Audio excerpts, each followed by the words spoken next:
Someone in the crowd called out a name. Bob Dylan lowered his guitar, turned to the band, and said, "Stop." 12,000 people held their breath. And that name changed everything. Madison Square Garden. November 1997. The third night of a 5-night residency. Bob Dylan was 60 years old, deep into what critics would later call his never-ending tour, a relentless schedule of performances that had him on the road more than 300 nights a year. The setlist was familiar. The songs were the ones audiences expected. Tangled Up in Blue. Don't Think Twice. Like a Rolling Stone. Dylan had performed these songs thousands of times, in thousands of venues, for thousands of audiences who came seeking the voice of their generation. But Dylan had stopped being that voice decades ago. Or perhaps he'd never wanted to be it in the first place. He stood on stage, guitar strapped across his shoulder, harmonica holder around his neck, wearing his usual dark clothes. Black shirt, dark vest, boots worn from years of stages. His hair was gray now, curly and wild, his face lined with the weight of 6 decades of living and 4 decades of being Bob Dylan. The band was tight behind him. Drummer, bassist, guitarist, organist. They'd played together long enough to read his smallest gestures, to know when he'd extend a verse or cut a song short or change keys mid-performance. There were 3 songs into the set. Don't Think Twice, It's All Right had just finished. The applause was still settling. Dylan stepped back to the microphone, adjusted his guitar, and was about to start the opening chords of Shelter from the Storm, when a voice cut through the settling noise. A single voice. From somewhere in the crowd. A woman's voice. "Joey!" Dylan's fingers stopped above the strings.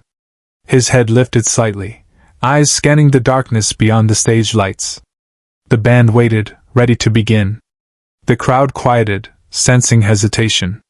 Dylan didn't move. "Joey!"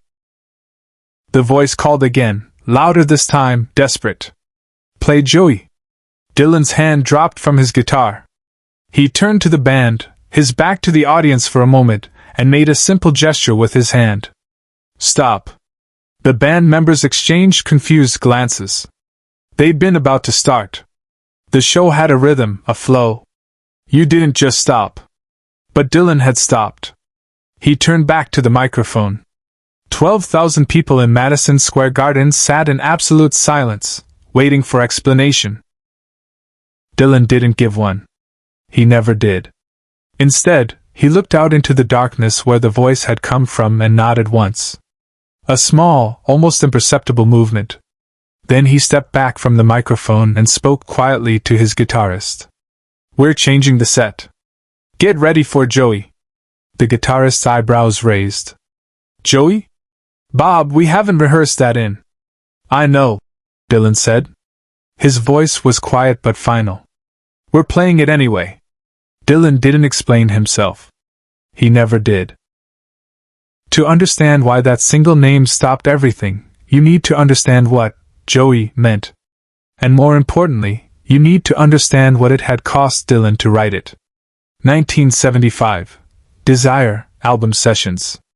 Bob Dylan was 34 years old, coming off the massive success of Blood on the Tracks, navigating divorce, raising children, and trying to maintain some boundary between Bob Dylan the person and Bob Dylan the myth. His collaborator Jacques Levy brought him a story. A real story? About Joey Gallo, a New York mobster who'd been gunned down in 1972 at a restaurant in Little Italy. Umberto's Clam House. Shot multiple times while celebrating his birthday with his wife and daughter. The media had portrayed Gallo as a violent criminal. The police called him a killer. The mob families who'd ordered the hit called him a traitor. But Levy had done research. He'd talked to people who knew Joey Gallo. And he found a different story. A man who loved books, who quoted Sartre and Camus, who dreamed of going legitimate, who'd been caught in cycles of violence he couldn't escape. Dylan was skeptical at first. Writing a song about a mobster? Romanticizing violence? But Levy kept pushing, kept sharing details that complicated the narrative. Joey teaching himself to read in prison. Joey trying to broker peace between warring families. Joey knowing he was marked for death but refusing to hide. They wrote the song together over several days. 11 minutes long. 11 verses. An epic ballad that read like a novel, that humanized a man the world had written off as a criminal. When Desire was released, Joey became one of the most controversial songs Dylan had ever recorded. Critics called it naive. Journalists who'd covered the Gallo case called it revisionist history. The families of Gallo's victims called it an insult. Dylan stopped performing it live by 1976. Not because of the controversy. Dylan had never cared much about controversy. But because every time he sang it, he felt the weight of trying to tell someone else's story. The weight of knowing that his version would become the version people remembered. The weight of the responsibility of narrative. For 21 years, Joey had stayed locked away. Recorded, released, but not performed. A song that existed in the world but not in Dylan's live repertoire. A song he'd written but walked away from. Until tonight. November 1997. When a voice in the crowd called out that name. Subscribe and leave a comment, because the most important part of this story is still unfolding. Dylan stood at the microphone, guitar now resting silent against his chest. The crowd was still waiting, 12,000 people in collective confusion, wondering what had stopped the show. He spoke into the microphone. His voice was rough, worn, the voice of a man who'd sung too many songs in too many rooms. Some of you might remember a song I wrote a long time ago, Dylan said slowly. It was about a man named Joey Gallo. I haven't played it in 21 years. I stopped playing it because... He paused, looking down at his guitar. I stopped playing it because I wasn't sure I had the right to tell his story. The crowd was silent. Even the usual shuffling and coughing had stopped. But someone out there just called his name, Dylan continued. And I think maybe it's time. He turned to the band. Key of B minor. Slow. Stay with me. The organist began. A slow, mournful progression. The bassist joined, keeping it simple. The drummer held back, just brushes on snare. Dylan's guitar came in, finger-picking a pattern he hadn't played in 2 decades but remembered like breathing. And then he began to sing. Born in Red Hook, Brooklyn, in the year of who knows when. The first verse came slowly. Dylan's voice cracked on certain words, not from age but from emotion. This wasn't performance. This was excavation. Digging up a song he'd buried, examining it in front of 12,000 witnesses. By the second verse, people in the crowd were pulling out lighters. This was 1997, before smartphones, before recorded everything. Just lighters and darkness and Dylan's voice telling the story of Joey Gallo's life. He was a childhood friend of Johnny and Tony, became a strong arm for the mob. Dylan closed his eyes while he sang certain lines. His fingers found the guitar chords automatically, muscle memory from sessions 22 years ago. The band followed him carefully, respectfully, giving space to the story. The song unfolded slowly. 11 verses. 11 minutes. The story of a man born into violence, trying to find beauty in books and art, trying to make peace, dying in a hail of bullets while his wife screamed. It was true that in his later years he would not carry a gun. The audience barely breathed. This wasn't like a Rolling Stone, with its anthemic energy. This wasn't Blowin' in the Wind, with its universal message. This was specific. Particular. A story about one man in one time in one place. And somehow, in Dylan's delivery, it became universal anyway. When Dylan reached the final verse. Someday if God's in heaven overlooking his preserve, I know the men that shot him down will get what they deserve. His voice was barely above a whisper, and yet it filled the entire garden. The last chord faded. Dylan kept his eyes closed for a moment. The band held still. Then the applause came. Not the excited cheering of a hit song. Something different. Deeper. The sound of 12,000 people acknowledging they'd witnessed something that mattered. Dylan opened his eyes. He didn't acknowledge the applause. Instead, he looked out toward the section where the voice had come from. "Thank you," he said quietly into the microphone. Not to the whole crowd. To whoever had called out Joey's name. Away from the spotlight, Dylan made a choice no one expected. After the show, Dylan did something unusual. He asked his tour manager to find the person who'd shouted for Joey, to bring them backstage if they wanted to come. 20 minutes later, a woman in her 50s was escorted to Dylan's dressing room. Her name was Lisa Gallo, Joey Gallo's daughter. The little girl who'd been at Umberto's clam house that night in 1972, celebrating her father's birthday, watching him die. Dylan stood when she entered. He didn't offer his hand to shake. He just nodded, that same small nod he'd given from the stage. "I didn't know you'd be here," Dylan said quietly. "I didn't plan to be," Lisa replied. Her eyes were red from crying. "I bought the ticket on impulse.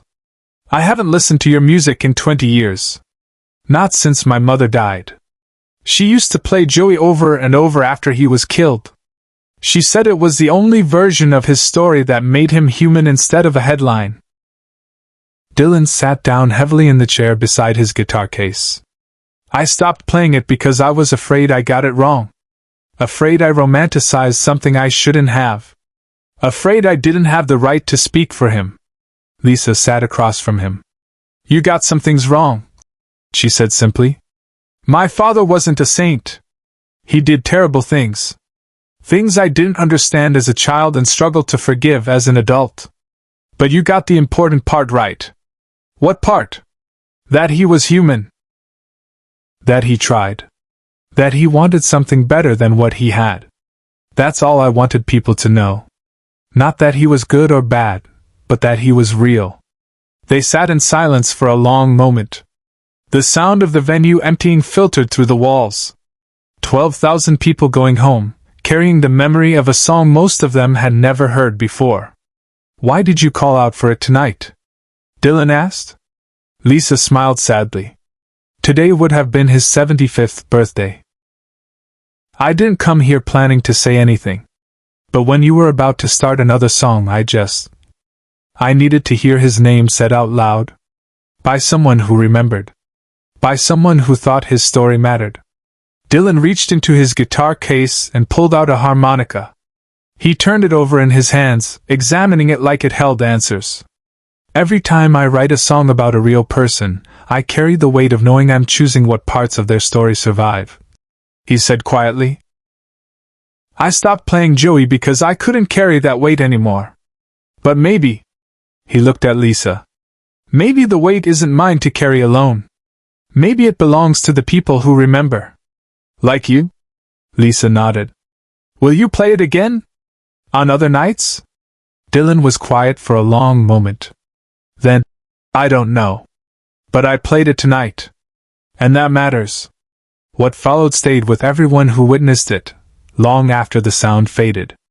Dylan didn't add Joey back to his regular set list. Over the next 25 years of touring, he would only perform it a handful of times, always without announcement, always when something moved him to excavate it again. But that night in Madison Square Garden became legendary among Dylan fans. The night he stopped the show. The night a name called from the crowd brought back a song that had been silent for 21 years. The night 12,000 people heard a story about a mobster who read Sartre and died in a clam house, and somehow became human again through 11 minutes of music. Lisa Gallo kept the ticket stub from that concert. She framed it next to a photograph of her father, not the mugshot that appeared in newspapers, but a picture of him reading to her when she was 5 years old, before everything went wrong. Years later, when asked about that night, Dylan would only say, "Some songs aren't meant to be played every night. Some songs are meant to be played when someone needs to hear them. That's the only time they matter." The harmonica Dylan had held that night while talking to Lisa stayed in his guitar case. He never played it on stage again. But crew members reported seeing it there, night after night, tour after tour. A small reminder of the weight of telling someone else's story. The responsibility of being heard. The power of speaking a name. Share and subscribe. Some stories deserve to be remembered. Bob Dylan turned 83 years old in 2024. He's still touring. Still playing 300 nights a year. Still choosing which songs to play and which to keep silent. The harmonica from that night still sits in his guitar case. A reminder that some stories aren't his to tell, they're his to hold until someone needs to hear them. Lisa Gallo visits her father's grave every year on his birthday. She brings flowers. And sometimes, quietly, she hums a melody about a man born in Red Hook, Brooklyn, who tried to be more than what the world expected. Share and subscribe. Some stories deserve to be remembered. In 2023, Dylan played Joey one more time. In a small venue in Brooklyn. Without announcement. Without explanation. Afterward, someone asked him why. Dylan didn't answer. He never does. He just nodded once, picked up his guitar, and walked back into the silence he's always preferred to words. That's the only legacy that matters. Not the icon. Not the voice of a generation. Just a man who knows when to speak. And more importantly, when to stop.